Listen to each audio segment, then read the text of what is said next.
Imagine Paris, 9th century. It's not the city we know, not that global hub. No, not yet. But it was vital, strategically. A real jewel on the Seine. And it looks strong, right? Seemingly impregnable, the heart of Francia. On paper, perhaps.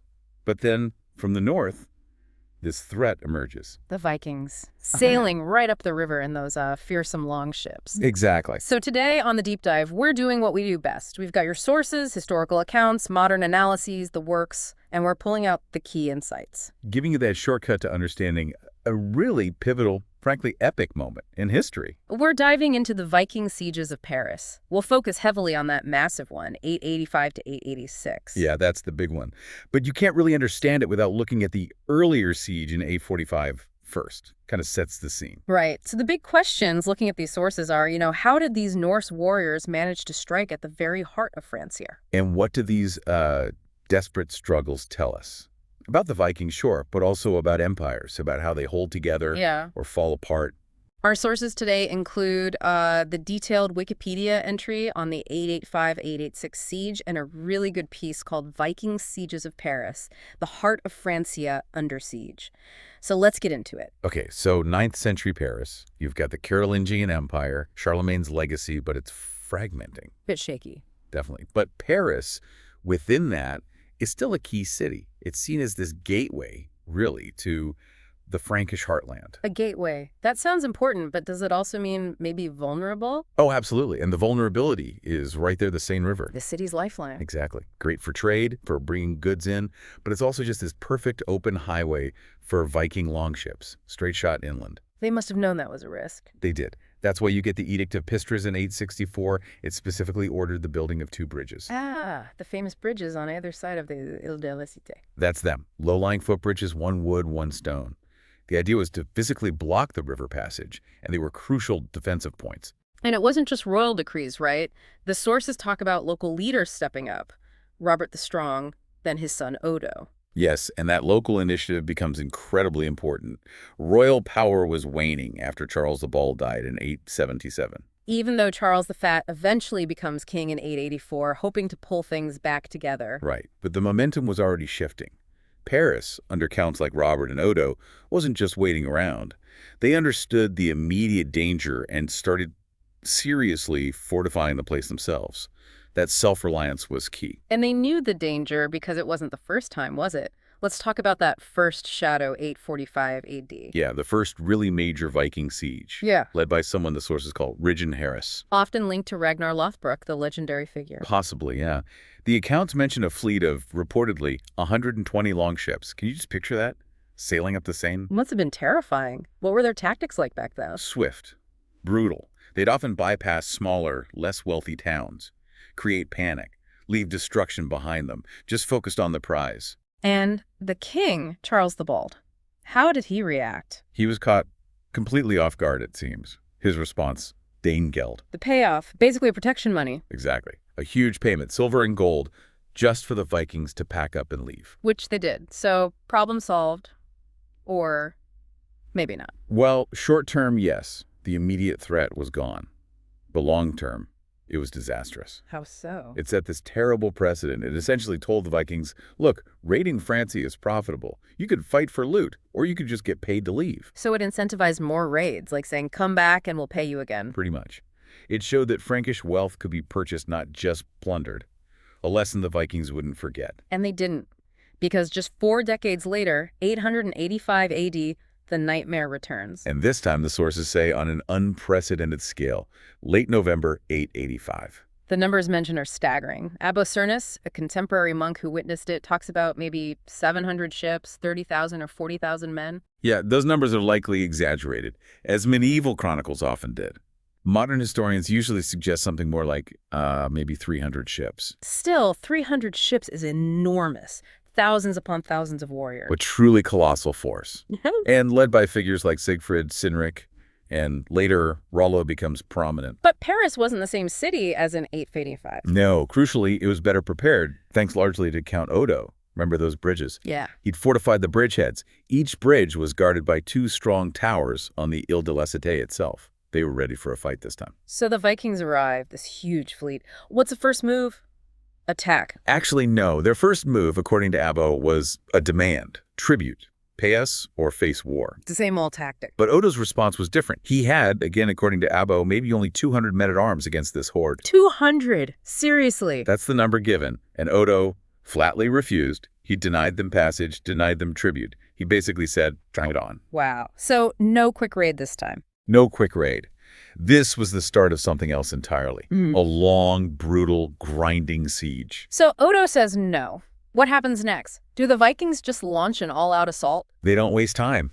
November 26th, the attacks begin. They bring out the heavy artillery ballistae, mangonels, catapults pounding away at the northeast tower, guarding one of the bridges. And the defenders, those 200 men. They fought back fiercely. The sources mention them using hot wax and pitch, pouring it down on the attackers. Very effective, apparently. It's dasty. And get this, that same night, after repelling the first assault, what do the Parisians do? I dread to think. Catch their breath. Nope. They immediately start building another story on the tower, making it even taller, even stronger. Incredible resolve. Just amazing resilience. Did the Vikings give up on that tower? Not at all. The next day, November 27th, they escalated. Mining attempts, battering rams, fire. They threw everything at it. And the sources mention Bishop Goslin being right in the thick of it? Yes. He's described as maybe the first fighting bishop in medieval literature, fought with a bow and axe, apparently planted a cross on the outer defenses to inspire people. Odo's brother, Ebels, was fighting hard too. So initial attacks repulsed. What then? The Vikings realized this wasn't going to be easy. They pulled back slightly, built a fortified stone camp for themselves, and started constructing even more siege engines. Abo talks about them firing 1,000 grenades and launching this massive three-pronged attack by land and water, trying to overwhelm the bridgehead. It just sounds relentless. How long did this go on? The intense fighting at the start gave way to a grueling standoff. For 2 months, the siege tightened. The Vikings dug trenches, controlled the surrounding land, lived off it. And the Parisians, stuck inside the city. Exactly. Then, in January 886, the Vikings tried something grim. What was that? They tried to fill the shallows of the Seine near the tower with anything they could find: debris, branches, plants, and also dead animals. Yeah. And even the bodies of prisoners they'd taken, just piling it all up for 2 days, hoping to create a land bridge to bypass the tower's defenses over the water. That's horrific. Did it work? It led to disaster, but not in the way they intended. On February 6th, heavy rains came. The river swelled, surged against all that debris, and the pressure became too much. The wooden bridge supports collapsed. Oh, wow. So the bridge was broken. Yes, and crucially, the northeast tower, the one they'd been attacking so hard, was now completely cut off, isolated on the far bank. What happened to the defenders inside? The Vikings surrounded it, demanded surrender. There were only 12 men left inside. 12 men. And they refused. They fought to the last man. All 12 were killed. A sort of tragic, heroic last stand. So the Vikings broke the bridge, took the tower. Did they then take the city? No, the main defense on the Ile de la Cité still held. But the siege changed. With the tower gone, many Vikings actually left the immediate vicinity of Paris. Left, where did they go? They fanned out. Went raiding deeper into Francia, Le Mans, Chartres, Evreux, down towards the Loire. Easier pickings, perhaps. Well, the others maintained the siege. Yes, Rollo and his contingent remained.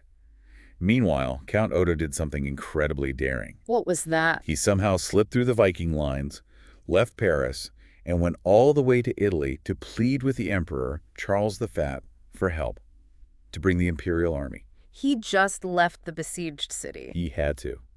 Paris couldn't hold out forever. Charles actually sent his chief commander, Henry of Saxony, north first. Did Henry manage to relieve Paris? He made an attempt in February, but it failed, and tragically, Henry later died during the campaign, fell into a Viking defensive ditch during a reconnaissance, and was killed. A major blow. So Odo's gone for help, Henry's dead. What's happening inside Paris? Things got worse. By May, disease was spreading through the trapped population. Scurvy, exhaustion. Bishop Goslin, the fighting bishop, died. Morale must have plummeted. You'd think so. Interestingly, though, Siegfried, one of the main Viking leaders, actually took a payoff in April, 60 pounds of silver, and left with his men. So some Vikings could still be bought off. Apparently so. But Rollo stayed. He wasn't leaving. Then finally, Odo returned. He'd secured the emperor's promise of aid and had to fight his way back into his own city. And the emperor? Did Charles the Fat finally arrive with the army? Yes, eventually. In October 886, the full imperial army finally shows up. big force, led by Charles the Fat himself. They marched to Paris, find Rollo and his remaining Vikings camped near Montmartre. Okay, so this is it, the showdown. After almost a year of brutal siege. You would expect a final decisive battle, wouldn't you? The emperor, his army, against the depleted Vikings. Absolutely. Time to crush them. But Charles, well, he had other ideas. The sources say he had no intention of fighting. What? After all that, he brought the army all the way there. Why not fight? It's one of the most controversial decisions in this whole saga. Instead of attacking Rollo, Charles opened negotiations. Negotiated? What was there to negotiate? He granted the Vikings permission to sail further up the Seine, past Paris. Let them go deeper into Francia. Yes, specifically to go and ravage Burgundy, which happened to be in revolt against Charles at the time. So he basically pointed the Vikings at his own rebellious subjects. Which is cool. It gets worse. He also promised the Vikings a massive Danegeld kingdom, 700 livres of silver. That's about 257 kilograms, a fortune. So wait, he lets them go ravage Burgundy and promises to pay them afterwards. Exactly. Paid them to leave Francia the following spring after they'd finished in Burgundy. I can't even imagine how the Parisians felt. Odo, the defenders, after everything they'd endured for a year. Starvation, disease, death. Only for their emperor to show up and basically pay the attackers off and send them to raids somewhere else. The sense of betrayal must have been profound, utterly demoralizing. The Vikings lifted the siege, technically defeated by the emperor's arrival, but really just paid and permitted to continue raiding elsewhere. Paris was left ravaged, scarred, but intact. Did the Vikings just sail away then? Not quite down the Seine, interestingly. The Parisians and Odo were so incensed, they actually refused to let the Vikings sail back past the city. Really? They defied the emperor's deal. In that sense, yes. They wouldn't let the ships pass back downriver. So the Vikings had to physically drag their longships overland, across country, to the River Marne to finally leave the area. A final, small victory, maybe, for Parisian defiance. Wow. What a bitter end to the siege. So what happened after the Vikings finally left? What was the fallout from Charles's decision? The fallout was huge. Charles the Fat himself didn't last long. He died just 2 years later in 888. His authority was shattered by this, among other things. And in Paris. And for Odo. Well, with the Carolingian emperor disgraced and gone, the Franks needed a leader. And who did they turn to? Odo. Odo, the defender of Paris. He was elected king of the West Franks. Significantly, he was the first non-Carolingian king. So this siege directly led to a change in dynasty, effectively. It was a massive step in that direction. It marked the real rise of Odo's family, the Robertines named after his father, Robert the Strong. And that family name becomes important later. Hugely important. Odo's brother, Robert, also briefly became king. And Odo's grandson was Hugh Capet, who became king in 987, founding the Capetian dynasty that would rule France for centuries. The roots are right here, in the defense of Paris and the failure of the Carolingians. A massive shift in power. What about Paris itself? The city. Did the siege change it physically? Oh, definitely. The sources suggest that the left bank, which seems to have borne the brunt of the attacks and devastation over the years, was largely abandoned for a while. It reverted mostly to agricultural use, fields, and pastures. Well, the right bank. The right bank was relatively spared during this particular siege and became the focus for future growth and development. So the siege physically reshaped the city's footprint for a long time. So looking back, these sieges, especially 885, 886, they weren't just footnotes. Absolutely not. They showed the sheer effectiveness, the terror of Viking strategy. But just as much, they showed the incredible resilience people could muster against overwhelming odds. And fundamentally changed the course of French history. No question. Led to the decline of one empire, the rise of local power, and eventually a whole new royal dynasty. Pivotal stuff. And for anyone interested in seeing this visualized, you mentioned. Yeah, it pops up in popular culture. The TV show Vikings covers it in its 3rd season, and the video game Assassin's Creed Valhalla has a big expansion called The Siege of Paris. Gives you a different way to engage with the events. So wrapping up this deep dive, thinking about everything we've discussed, what really stands out to you listening right now? Is it the Parisians' endurance, the Vikings' audacity, or maybe that incredibly controversial decision by Charles the Fat? Yeah, it leaves you with a lot to think about, especially Charles's actions. Consider this. Did his pragmatic decision to pay off the Vikings and let them ravage Burgundy actually preserve his power, even temporarily? Or did that compromise, that perceived weakness, just accelerate the shift away from centralized Carolingian rule towards their local strongmen like Odo, ultimately paving the way for a new dynasty? Makes you wonder, in times of crisis, does compromise save the day? Or does it just delay the inevitable, maybe even speed?